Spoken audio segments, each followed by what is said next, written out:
Good afternoon, everyone.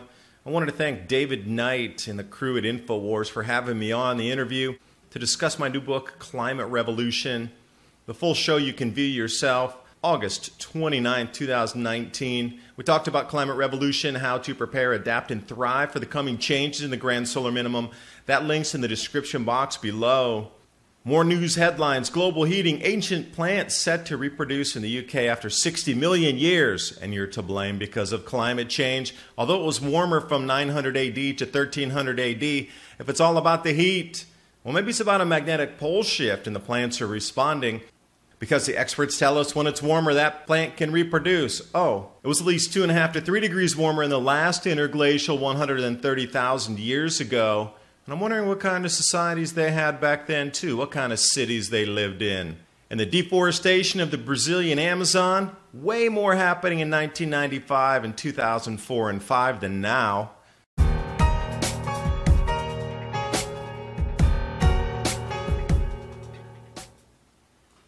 Global heating. This is coming out of the Guardian in the UK. Ancient plants set to reproduce in the UK after 60 million years.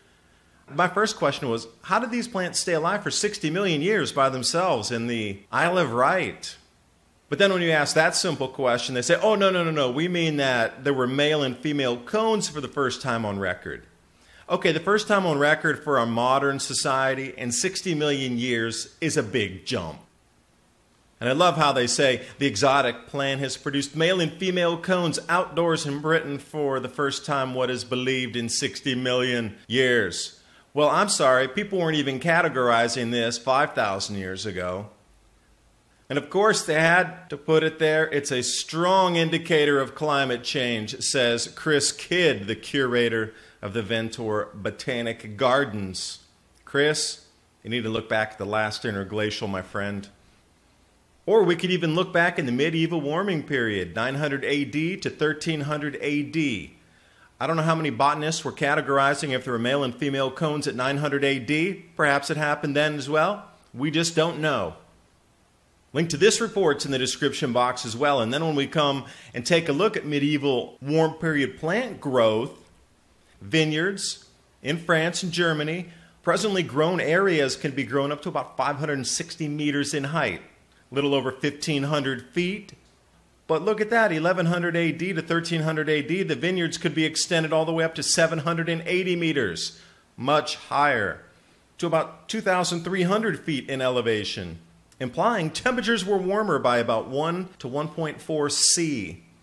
Now the whole thing about this 60 million years and saying it's a response to climate change, here we go, here's the last 4 interglacials.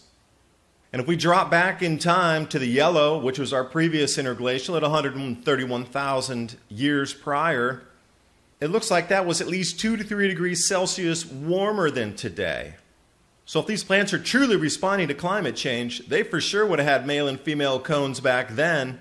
Or maybe they're responding to the new magnetic polar reversal ongoing, intensifying, amplifying, perhaps. And when I thought about this last interglacial as well, we as Homo sapiens sapiens have been here for 200,000 years. They had the same brain capacity. They're exactly the same as anatomical humans of today.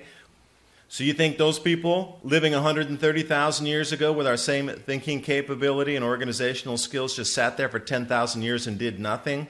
I'm wondering what their cities looked like, their power sources from pyramidal structures, and what entities and deities they worshipped. Brazilian rainforest. You can't turn a paper without seeing this. Again, it's climate change. It's you. No, it's actually the Brazilian military lighting a lot of fires. Annual deforestation in the Brazilian Amazon. Look back in 1995. What's that, 12 million square miles? How about 2004 and 5? 10 million square miles plus. And then we're way over on the right side of the chart, way over here where, it's what, 2,000 square miles, maybe a little more. Nowhere near close to the record. Again, it's just about headlines, trying to get your program to accept a global carbon tax. I do thank you for watching. Hope you got something out of the video. How prepared are you for emergencies and long-term food storage? My Patriot Supply, ready to go, grab-and-go food crate, or the 4-week food supply. The link's in the description box below, and it's another way to support the Adapt 2030 channel. And I will see you next video.